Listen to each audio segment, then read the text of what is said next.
ओकर बाद तू चढ़ ले लेबे। एक पिताऊ गा मस्त दिल से गा। हाँ एक गौ गा। हाँ इच लगा मस्त दिल से गाता नंबर गा थे में धन खांचा गा थे बढ़िया गा थे।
ज्यादा इमोशनल खलो मत कर रो मत एकदम रोई डरेता है।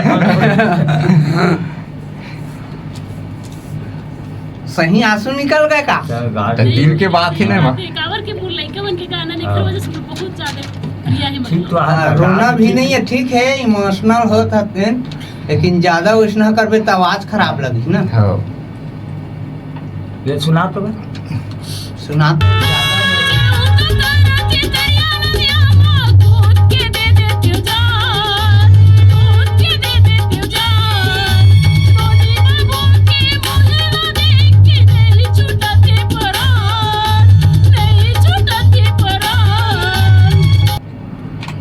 का है सुरो संगीत बढ़िया आना चाहिए ना। हाँ हाँ